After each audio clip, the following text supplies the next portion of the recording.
RAF short Sunderland aircraft thunders over the foggy Scottish Highlands. On board is Prince George, the Duke of Kent, the brother of King George VI. Suddenly, without warning, the plane loses height and slams into the side of a hill known locally as Eagle's Rock.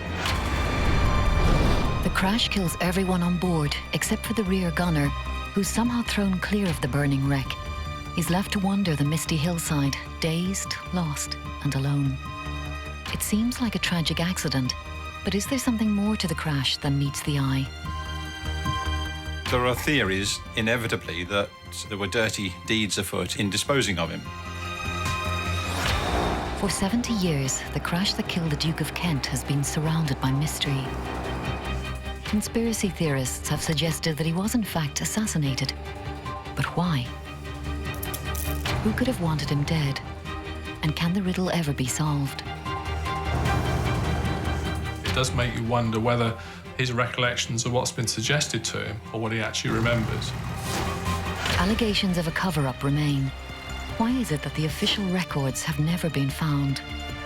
And was the sole survivor silenced by the authorities? When he came back, he never spoke again. Can World War II air crash detective Garth Barnard sift through the evidence to discover why a member of the royal family perished on a barren Scottish hillside all those years ago? You cannot get hold of this, so I'm quite taken aback that it's in front of me now.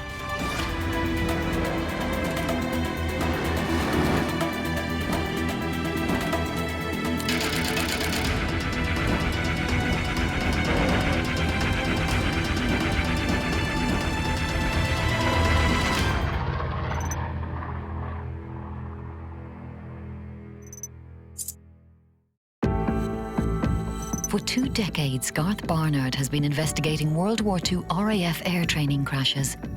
But today, a different kind of mystery has grabbed his attention. I don't normally get involved with the conspiracy theories and espionage, but the short Sunderland crash that killed the Duke of Kent, there's so much controversy surrounding it that it deserves a closer look.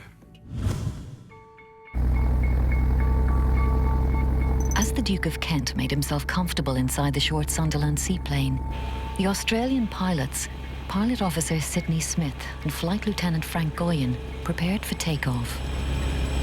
Frank Goyen was reputed to be an excellent pilot and had a very good record during his service, and I think that's probably why he was chosen. Just after 1 p.m, the aircraft, with 15 men on board, slowly climbed into the cloudy sky. It was going to fly the Duke to begin a morale-boosting tour of the RAF base at Reykjavik in Iceland. The planned route would take the Sunderland from RAF Alnays at Invergordon, up the east coast of Scotland to the Butt of Lewis, where it would fix its position, leave the Scottish coast and head across the North Sea to Iceland. The Sunderland was flying up the east coast of Scotland when it would appear that the pilot decided to take a shortcut by literally cutting off the corner. Unfortunately, the weather conditions were deteriorating to such an extent that the cloud was literally covering all of the hills and the mountainsides, so they became invisible. Goyen and his crew had been prepared for broken cloud, but suddenly the plane was engulfed by a thick soup of fog and mist. Even in the gloom, people on the ground could tell that the Sunderland was flying perilously close to the hills of Caithness. And then, tragedy. Goyen's Sunderland smashed into Eagle's Rock, a hill less than 3 miles from the coast. The plane, still completely full with fuel for the long trip, burst into flames on impact, creating a scene of utter devastation. It ploughed in by the nose, and the aircraft pushed in front of it a huge volume of peat and heather until it could push it no further. It then flipped over, broke, and the fuel exploded, and a huge fire started, giving the occupants of the aircraft no chance. The King's brother lay dead, but the mystery of Eagle's Rock had only just begun. So was it a tragic accident, or was it something more? Was it the status of the Duke of Kent that sort of people thought he couldn't perish in such an accident? Or was there a plot to kill him? Was he really visiting Iceland, or was it a cover story for a secret mission or something? I really need to find out the truth. Garth begins by finding out more about the Duke himself. Why on earth would anybody want to kill him? Prince George, Duke of Kent, was just 39 at the time of the crash. In his role as Air Commodore in the welfare section of RAF Inspector General's staff, the Duke routinely made visits to RAF stations to meet with servicemen and women. He was himself a qualified pilot. The Duke of Kent was certainly a glamorous character, and he was immensely popular with the general public. But rumours were swirling that the Duke's private life was not quite all it seemed. The Duke of Kent was in fact the brother of King Edward VIII, who clearly abdicated. He was also the brother of King George VI. And in the run-up period to the Second World War, he did get involved in a few sort of escapades that raised eyebrows officially, and I'm sure at Buckingham Palace as well. His sexual orientation was open to some question at the time, and he got involved in a few scrapes along the way and affairs with quite notable people of the period, apparently, allegedly with Noel Coward and also with Barbara Cartland. So there were some fairly big names involved with him. So he kind of scandalised high society to an extent in the run-up period to the Second World War. A decadent past was one thing, but it was the Duke's alleged political leanings that some feel marked him out as a target for the British authorities. Like his brother, Edward VIII, who visited Hitler in Germany pre-war, there were very strong suggestions, and possibly more than that the Duke of Kent had similar leanings, and therefore, you know, things like that were clearly very uncomfortable with the British establishment, particularly at this time in the war. There was this supposed Nazi link, and therefore, you know, we need to get rid of this chap because actually, you know, he's a bit of a problem. So was the Duke pro-Nazi, or as some have suggested, trying to broker a peaceful end to a war which was not going well for the British at the time? Whatever the truth, the Duke's life seemed full of complexities. Garth is beginning to see why the crash has attracted so many conspiracy theories. A search through his usually reliable sources and thorough archives has drawn a blank. For such a famous case, there's precious little official evidence. I just can't seem to find any official information on the crash. And without that information, it was easy to see why there are conspiracy theories and how they come about with just such little information available, especially with something as sensitive as the Duke of Kent being on board. Maybe the official records are lost. Maybe they've been lost on purpose or embargoed. Who knows? But are the authorities trying to hide something here? Maybe there's some kind of cover-up. Could there really have been a plot to kill the Duke? It seems fanciful, but it was no secret that he, like many other members of the British establishment, had had regular contact with notable German figures before the outbreak of war. His elder brother Edward, who had abdicated the throne in 1936, had even been an advocate of a peace treaty with Hitler.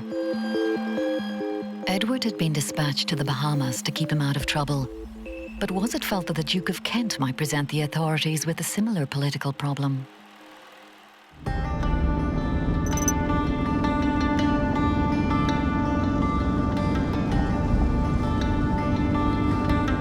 To try and find out more, Garth journeys up to Scotland. Why exactly was Prince George going to Iceland? The role of the RAF in Iceland during World War II was partly as a staging post between North America and the UK, but it was partly, more importantly perhaps, as a base for maritime patrol.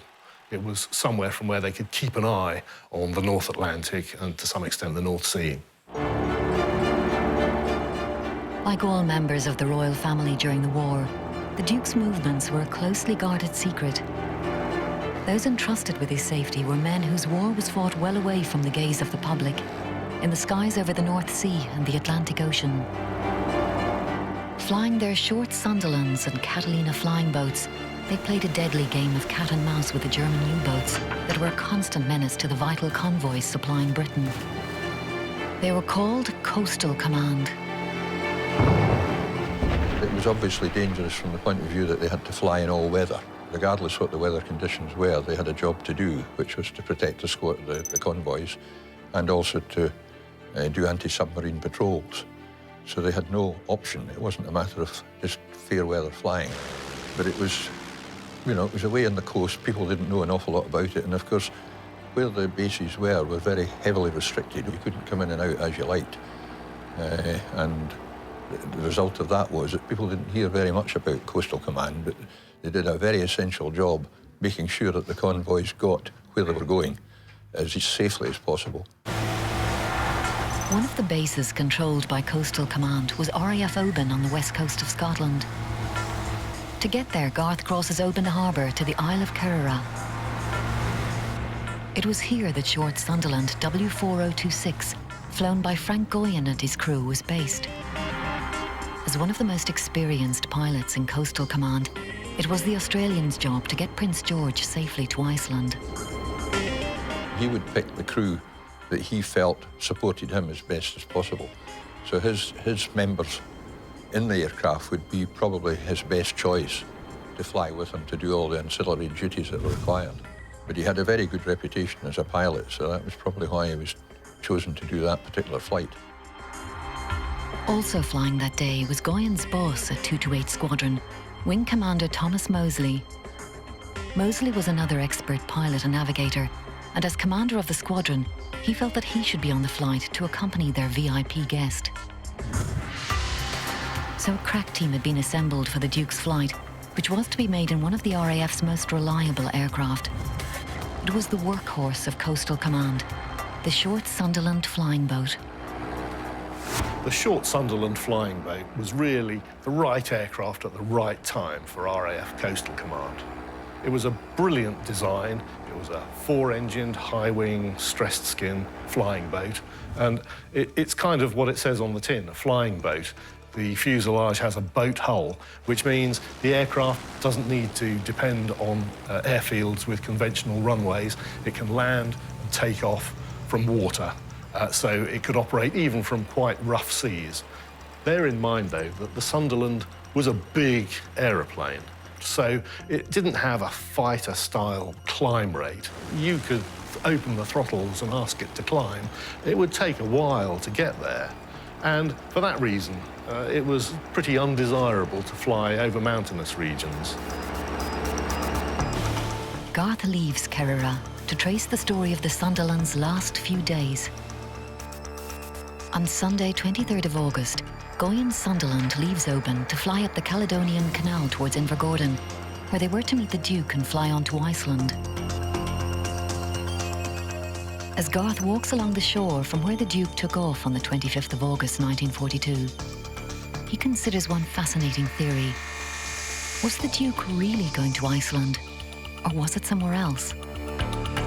The normal route would have taken the Prince along the Scottish seacoast, keeping over water.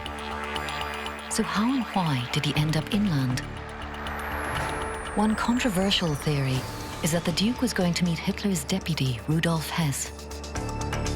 One of the theories that's been advanced for the death of the Duke of Kent is that, in fact, he was on this so-called special mission. And the truth of that special mission was that, in fact, he was taking Rudolf Hess somewhere. And Rudolf Hess had arrived in 1941 under bizarre circumstances. He bailed out of a Messerschmitt 110 over Scotland, wanting to come and apparently make peace overtures to the British. And there's certainly a great deal of mystery and debate and confusion, if you like, about the real story behind Rudolf Hess. And one of the stranger elements of the suggestions that have been made is that, in fact, Rudolf Hess had been smuggled up to Scotland after his arrival there in 1941 and was actually being picked up by the Duke of Kent and flown somewhere on the Sunderland for some purpose that nobody has really come up with an answer for. So what of the Hess connection? The Duke was in the vicinity of Hess's famous landing in Scotland the year before. And one theory has it that he was there to meet Hess as part of a British peace party. Hess's capture denied the chance of that meeting ever taking place. But could the Duke have been using the cover of a trip to Iceland to finally rendezvous with Hess? The authors of a recent book alleged that the Duke was to pick up Hess from Lochmore, which is approximately 10 miles from the crash site, and then fly to neutral Sweden to conduct peace negotiations with the German delegation there. It's an intriguing theory, which could explain the plane's incursion inland. To add to the mystery, the Duke was allegedly carrying a leather briefcase which was handcuffed to his wrist. What could have been inside the case? Clearly there was some sensitivity to the loss of the Duke of Kent on lots of levels. And I suppose that with someone that high profile and with, if you like, albeit that he was royal with a slightly murky past, there are theories, inevitably, that there were dirty deeds afoot in disposing of him. And in fact, there are certain bits of information that are not yet in the public domain. And I suppose all of this feeds into, if you like, the conspiracy theorists who want to suggest or like to suggest that he was effectively murdered by the British establishment to get him out of the way. Around lunchtime on Tuesday, 25th of August, 1942, the Duke and his entourage walked down to the jetty to board the Sunderland.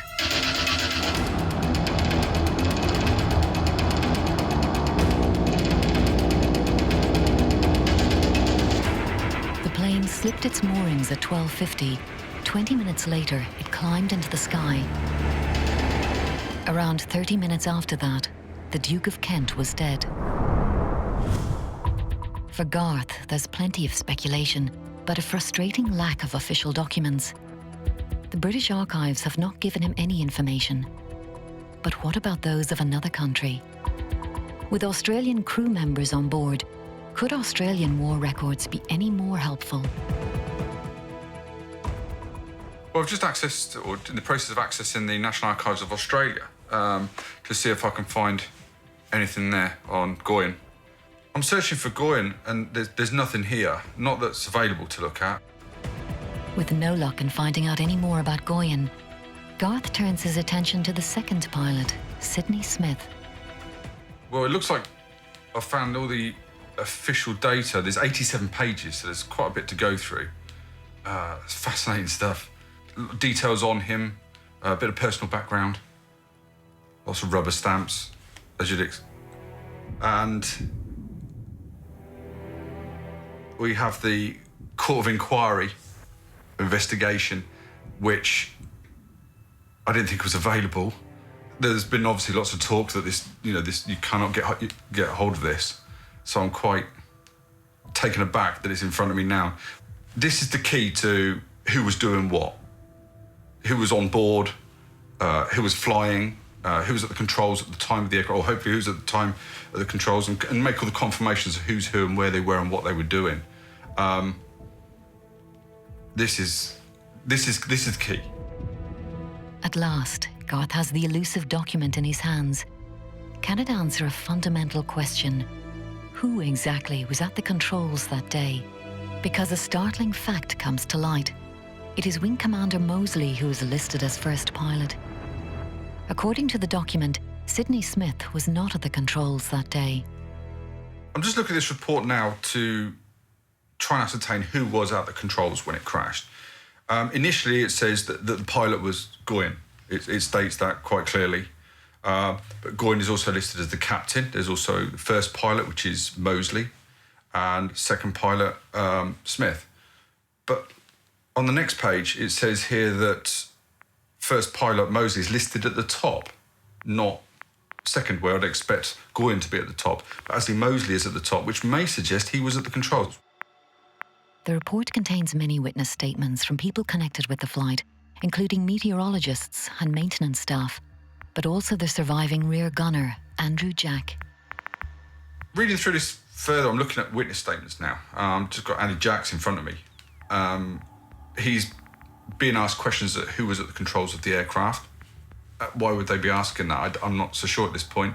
But I also find his answers that he's giving to be very yes, no, rather than not sure, because obviously what he went through with the crash.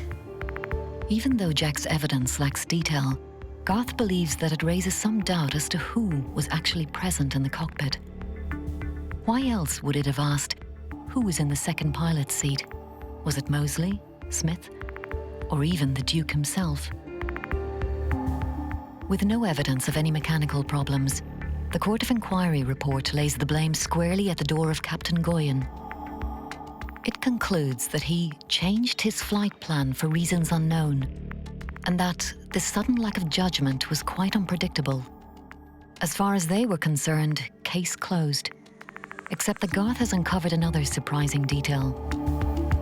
I'm looking now at the Court of Inquiry, or the summary of the Court of Inquiry, and I've got the commanding officer saying that it's a non-operational flight and it should not have been carried out. And I've got another comment below that from the group commander saying he concurs with the findings. However, it should have presented no difficulty to the crew of such experience.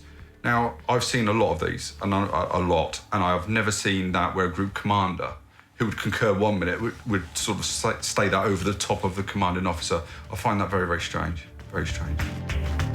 The Scottish weather is notorious, especially over high terrain. So could the weather have played a part?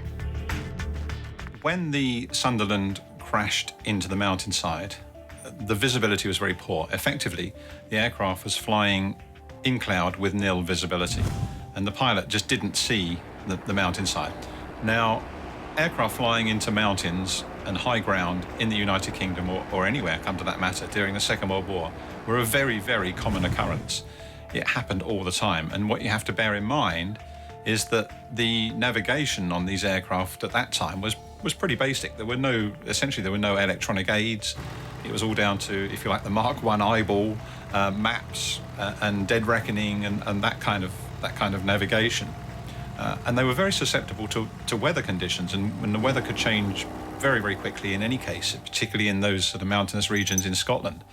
So it was not an unusual event. There were many, many aircraft that flew into mountains in very, very similar circumstances. I suppose the only unusual factor in this particular crash was the high profile of one of the passengers on board. Officially then, the crash was caused by pilot error and poor weather. However, Garth believes that the Court of Inquiry report still doesn't offer a full explanation for the crash. He thinks the difference of opinion on the weather conditions by two senior officials is symptomatic of the court's findings. It presents an outwardly straightforward case, but beyond the official language, a more confused picture emerges. The questions still remain. Was it Goyen who was at the controls that afternoon?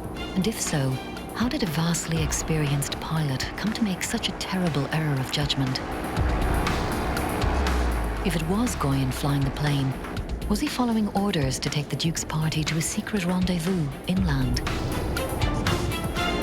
Was the pilot actually Wing Commander Moseley? Or could the Duke himself have been flying the aircraft?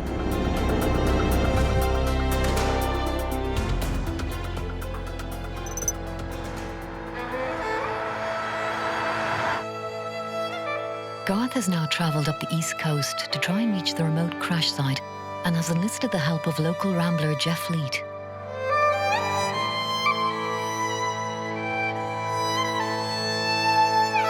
After a punishing few hours walking the hills, Garth can see how steeply the land rises from the sea. What was a seaplane doing so low over such hilly ground?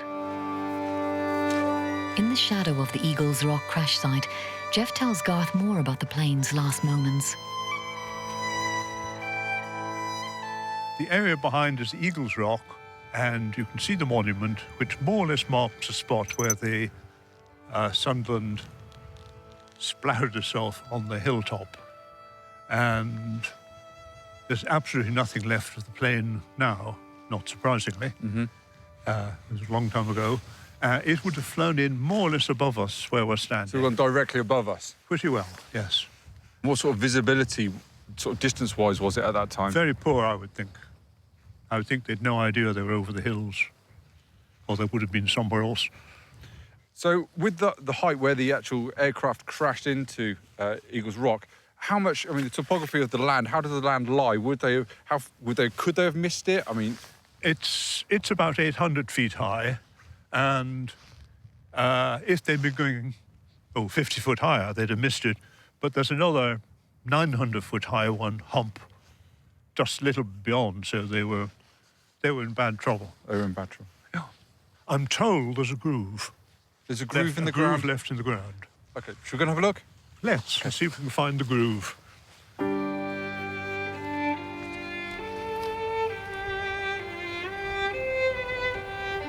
Garth imagines the plight of the survivor of the crash, Flight Sergeant Andrew Jack. Jack was in the rear turret of the plane, and he was thrown clear as the burning Sunderland flipped over. Jack was believed killed until he emerged from the foggy hillside a full 24 hours after the plane came down. Garth and Jeff eventually reached the crash site. We've made our way to the monument we've got here now. So whereabouts was the actual impact point?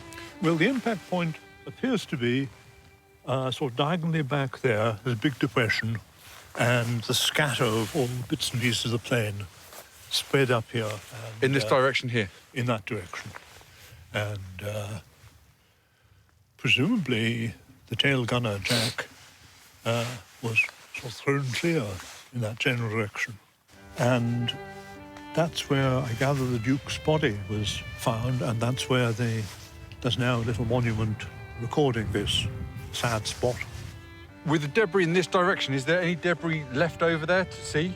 Well, very little to see. You've got sort of, it's now being cleared a little as the rain has washed away some of the vegetation. So some tiny bits, tiny fragments are appearing. When you get up to such a desolate spot and you actually reach the monument and you see the names on it, it's quite poignant, you know, the loss of the crew up here, and yeah, it really brings it home to you. The crash site itself spawned yet more rumours, one of which held that strange items, including women's clothing and alcohol, were discovered in the wreckage. With the Duke's alleged wild ways in mind, one theory was that the crew was drunk, and even there was an unknown lady on board. Garth also learns that many RAF crews operated an unofficial sideline in the export of certain desirable but hard-to-get goods. For RAF personnel based in Iceland during the war, even though it's a beautiful country, they probably wouldn't have appreciated that very much, and they would have felt they were at the back end of empire. So any creature comforts, little luxuries like perhaps a bottle of illicit whiskey or some extra cigarettes or something like that would have been very much appreciated to alleviate the considerable tedium of serving up there. And of course, it was the pilots that just quietly would tend to bring this stuff in for them.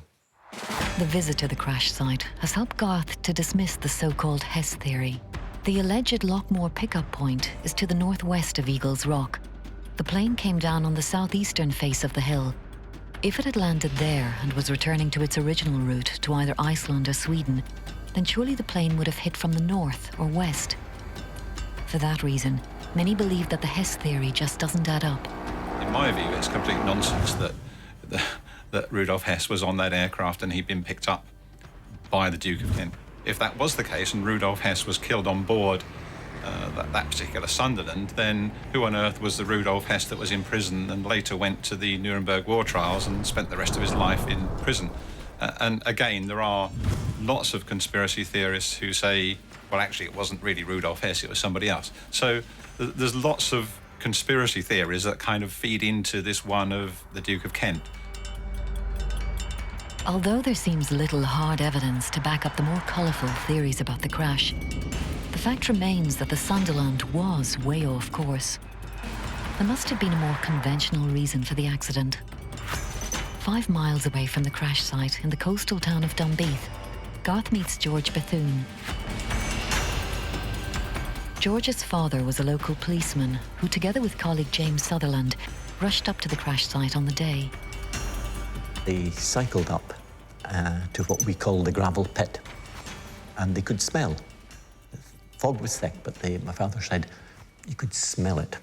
It was in an awful state. It was still burning, and they had to look at all the bodies and everything else. So, of course, both being soldiers from the First World War, they knew that the person would have identified disc on his wrist, his left wrist. And they looked, and my father said Even to his dying day, I've never forgotten what was on the disc. HRS Duke of Kent, the Cuppins, Bucks, England. So they knew who it was. George's father found the Duke with the mysterious briefcase still handcuffed to his wrist. The briefcase had burst open, and my father said that kroner notes, 100 kroner notes, was flying around the site. He never actually said that they came out of the briefcase. He inferred that they'd come out of the briefcase. But I'm absolutely certain that it was not because of the kroner notes that the Duke would have had the briefcase. His equerry would have carried the notes. So there must have been something in the briefcase that he was carrying that he didn't want to leave his person. The discovery of Swedish krona at the crash site lends some weight to the theory that the Duke may have been heading to Sweden, not Iceland. Or was there another explanation for the money being on the flight? There could be a perfectly rational explanation to that, because although Swedish krona were of no use in Iceland at that time, neutral Sweden was doing business at that time with Britain, with the United Kingdom. I don't know. I mean, it's just a theory, but maybe the Duke of Kent was to make a money drop on behalf of the British government to a Swedish representative in Iceland. So there could be lots of reasons for that. George also has more intriguing information about the survivor, Andrew Jack. It came direct from Jack's own mother. The first few days, he was quite open about what had happened. But on the Saturday morning, people arrived from the south, and she said she never forgot the bed had wheels, and they took the bed, wheeled it along, burst open the door with it away to a quiet corner. And when he came back, he never spoke again about the crash site. His brother, who was a sergeant in I think the Scots Guards at the time, he visited on the Saturday with his mother and his sister. He said that Jack said, "I can't say anything about the crash. I have now signed the Official Secrets Act." And his brother looked at him and said, "With hands like that, how could you sign it?" "Oh," he said, they held my hand." Andrew Jack himself never officially spoke about the crash, except to agree with the official version of events. Once he'd recovered from his injuries, he was posted to Gibraltar, but several visits made to him by the Duke's wife, Princess Marina, only added to the suspicion that he knew more about the crash than he told the Court of Inquiry. One thing Jack certainly never confirmed was the belief that the Duke himself was flying the plane. Despite all this, George has a more mundane answer as to why the Sunderland turned inland. Our records that we discovered a few years ago of the people that sat down on the headland there, spotting and recording everything that happened in the air and the sea, showed that many of the aircraft didn't follow the official route, but cut in over the lowlands of Caithness. And of course, Admiral Sinclair, who owned Dunbeath Estate at that time, living in the castle, he always said, "Oh my, they just turned in too soon." In other words, where they turned in was perhaps 2 miles too soon. Some believe that the Sunderland was simply blown off course. For such a thing to happen would have been unusual, and the strength of the wind that day was not enough to blow the plane 13 to 15 degrees off course. But those with local knowledge say that it's not impossible. Some people have looked at this in great detail from the records of the strength of the wind at Wick. I have spoken to a couple of old fishermen who know the Bury Firth like the back of their hand, and they've pointed out the strength of the wind at Wick is not necessarily the strength of the wind up here or near Alness. It could have been far gustier. So yes, they could have been. As he leaves Scotland, Garth considers an investigation which is full of inconsistencies. On the one hand, the conspiracy theories and rumours can mostly be disproved or explained. But on the other, there are still mysteries. Why was the Duke carrying a briefcase handcuffed to his wrist, for example? If he was carrying out some sort of secret negotiations with the Germans, was it with the blessing of the British government? Or did it dramatically silence him? Again, it seems fanciful, but with allegations of an assassination attempt by British intelligence services on French leader Charles de Gaulle later emerging, perhaps it's not so easily dismissed, particularly as the de Gaulle allegations involve the sabotage of his plane. When you get an accident of the kind that befell the Duke of Kent, and that then breeds conspiracy theories, those theories are generally based upon exceptional claims. And in order to substantiate those, you need exceptional evidence. But whenever a high-profile person dies, it doesn't matter whether it's John F. Kennedy or Michael Jackson. If there are slightly odd or unusual circumstances surrounding their death, then the conspiracy theories inevitably will be born. So was it accident or assassination? Garth has sent the Eagle Rock evidence to air safety expert Gary Wan to see if he can come up with an explanation for what happened. He begins by addressing the conspiracy theories. As far as conspiracy theories go, it's always easy to come up with a story, particularly if something's happened with a VIP or with an aircraft and the accident isn't investigated probably as much as it might be. But I think really it's unlikely that there's any conspiracy involved. It's just too random an event, really, for that to be the case. Gary also feels that the Court of Inquiry into Andy Jack's evidence leaves something to be desired. The Court of Inquiry findings and the accident report are quite thin. There isn't a lot of detail, and certainly I would have expected them to look into a lot more detail. And certainly if it was being done today, there'd be far more investigation with regards to the wreckage, where it was, how it had hit the ground, whether or not the engines were performing as they should be. And I think, again, they would have looked into who was on the flight deck and who was flying the airplane, something they didn't really touch on at all. The evidence from the survivor to the Court of Inquiry was key in deciding what caused the accident, or at least letting the Court of Inquiry judge what caused the accident.